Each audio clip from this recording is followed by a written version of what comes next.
Welcome back. This is Reality Check. I'm Monica Zukas. It's the beginning of 2013, and we're talking about health and wellness.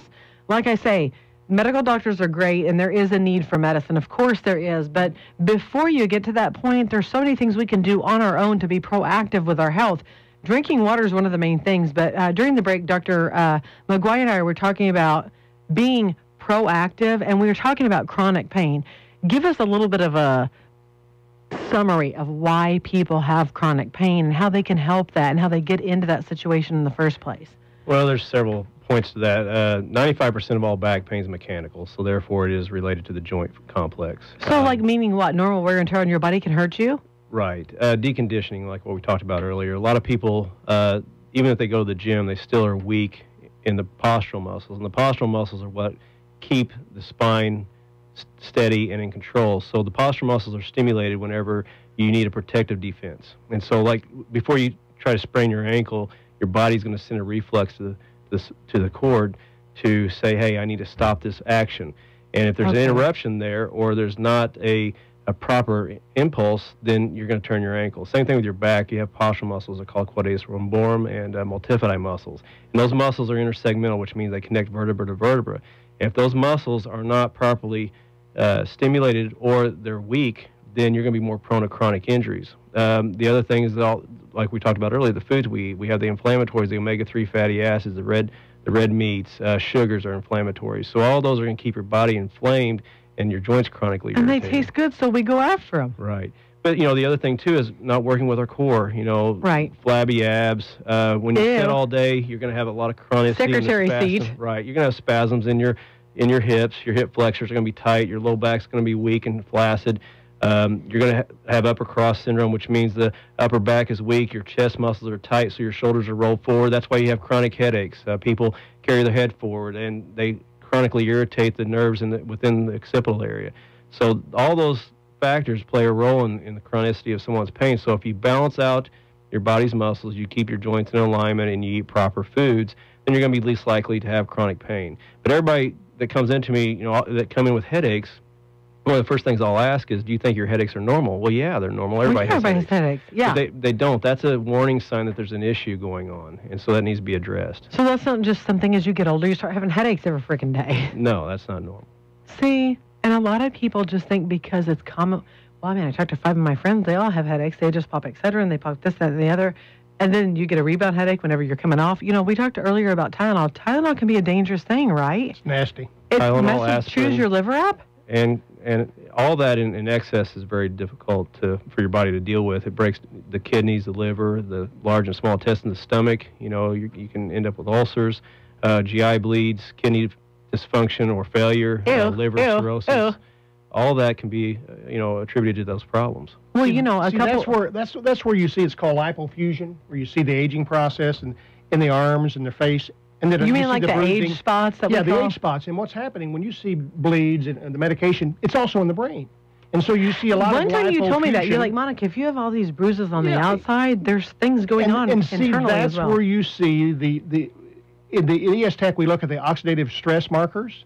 And you see all this oxidization because these cells are just being, this pro-inflammatory foods, I use this as a great example. So you used to talk about the apple and turning brown. What? Yeah, well, it's like you cut the apple open, the oxygen goes in, and it causes a browning effect, and that's called oxidative stress. But see, I talk about the pro-inflammatory foods are like this. Being out in the sun every day for 4 to 6 hours. Right. And what happens? You get inflammation of the skin. You get a sunburn. You eventually could have, a basal cell, and then you can have a melanoma. Every day that we eat the pro-inflammatory foods, bread, pasta, sweets, rice, potatoes, and corn, we're causing a sunburn to all the cells in the cell membranes, and they become all inflammatory, and the connective tissue, the ligaments and tendons. So one of the biggest issues, and Dr. McGuire agree, we need 3 to 5 glasses of water to get a lot of elasticity, but the pro-inflammatory foods are the foods that's going to cause constant inflammatory responses to the cell membranes, and the cells, it's like having a 5-gallon bucket. They're only carrying 1 or 2 gallons instead of 5 gallons because it's a constant sunburn effect on all the cells and the membranes of the body.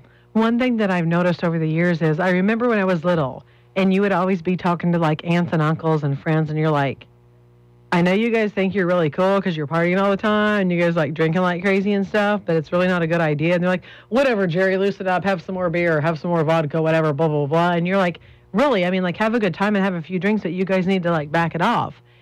Fast forward 25 years, so many of my family members and so many people that I know that have come to Dad for years are like, we're sick. We're on medications. Like, we're dying. Help. We're freaking out. We think we just had a heart attack. Like, we have high blood pressure. We have type 2 diabetes. And I'm thinking, oh, my God, I thought they were so cool because they were kicking it. And I thought maybe my dad wasn't because he wasn't, like, cool partying all the time. But now I'm like, my dad's 62. He takes 0 medications. And some of the other people that are, like, 10 years younger than him are, like, seriously fighting for their life because they have cirrhosis. They have diabetes. They've had, like, arms cut off. They've been amputated. I'm like, he was right. But when you understand, and that's scary to see, like, because nobody thinks about it. And whenever they sit there and say, oh, whatever, I mean, we got plenty of life to live, kick it, woo, you know, because when we were teenagers, we thought the same thing. And I was like, I started sitting back and looking, going, oh my gosh, time does go by quickly. And the older you get, the faster it goes. And I want to be, like, I used to want to be cute. I mean, I wanted to be cute. Look at me. I mean, I just started doing my hair and all this. But now I'm like, I want to be healthy. I have kids. I'm going to see my grandkids. Like, I want to be healthy when instead you of said that, cute. this is what's so important. When I see the people my age, the biggest concern patients have when they come in the office is losing their mental and physical faculties. Yeah. And those primarily are due to the excess fructose, the sugar, the unfavorable carbohydrates. It's destroying. It's type 3 diabetes in the brain. The brain produces insulin. See, now you always say stuff that people may not know yet mainstream. Like 10 years ago, you were talking about sugar being bad, and people are like, whatever. And then, like, once it comes on Good Morning America and they say excess sugar in the cereals is bad, then people are like, okay, your dad said that like 10 years ago and we thought he was crazy, but now that Diane Sawyer said it, we believe him. So, I mean, sometimes you're ahead of the game and it freaks people out. I can tell this quick story, great story. I was speaking at John A. Logan, and Dr. DeMonte was talking.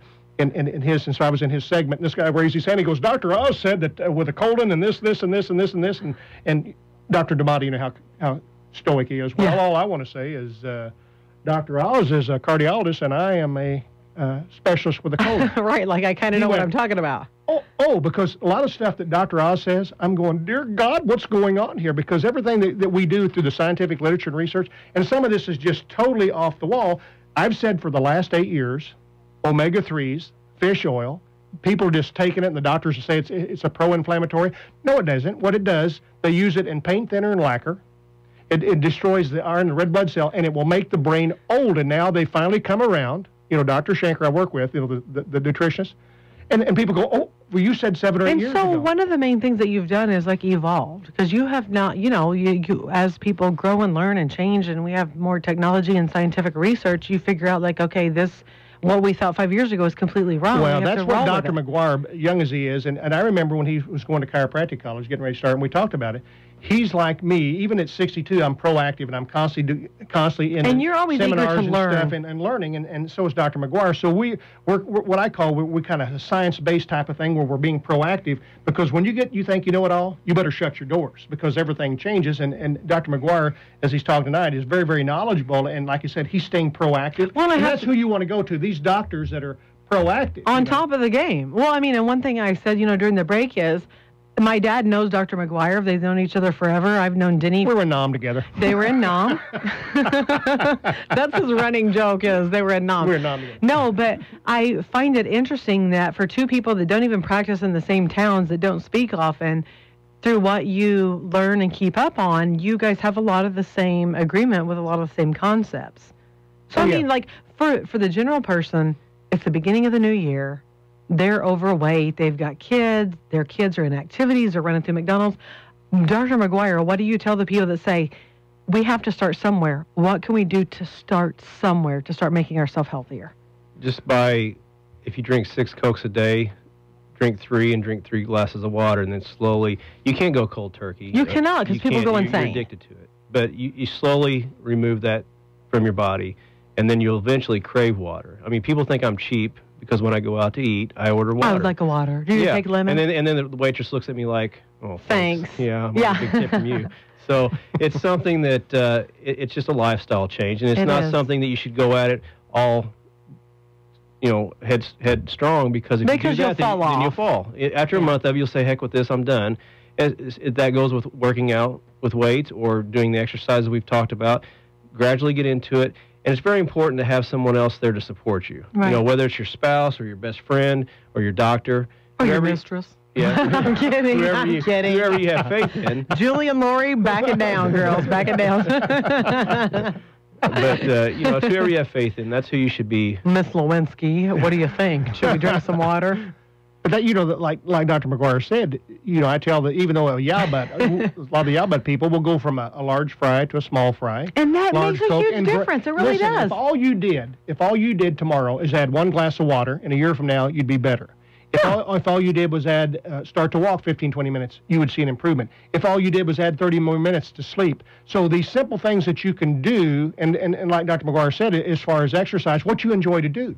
Just get out if you want to walk or whatever you want to do. Play tennis. Well, because whenever you watch TV, it's like they show the before and after. Somebody weighed 300 and now they weigh 150 and they look so good. They've been working out for 8 years. Yeah, Jennifer Hudson lost it and she's boot scooting around. It's little baby steps. Like he said, if you usually have a large fry, have a medium. And that really will reduce so many calories. Then you will lose a little bit of weight and you'll feel better. Thank you so much, Dr. Felds, Dr. McGuire, for coming in. Couldn't we talk for 5 hours? Oh, yeah. But, I mean, it was a good start. It was a good start. We'll come back again. Welcome to 2013. It's a new year. Try to get healthy. You can go and you can look up Dr. McGuire on the internet or Dr. Felds. They've got a lot of wonderful health information. Thank you for listening. Have a nice night. This is Reality Check. I'm Monica Zukas. We'll see you next Friday. Monica, I enjoyed being on your show. She's one of my favorite daughters. I've got 3, so they're all my favorites. Really enjoyed your show. You always have a great show. You had a great topic tonight with Dr. McGuire and myself. You stay upbeat and focused on all your shows, and a lot of people come in the office and they're listening to your show on Friday night, and of course you started with me on my show, and so you've moved on to the big time now. You're on an hour where I'm only on 30 minutes, but I'm proud of you, doing a great job, and I hope Dr. McGuire and myself can be back on again. Have a great evening. Hey Monica, thanks for having me on the show today. It's very professional. Dr. Feltz and I had a good time. Took 2 chiropractors to keep you straight. Thanks a lot. It affects everyone differently, and it's everyone's point of view. It's more than a talk show. It's a reality check. It's Reality Check with Monica Zukas.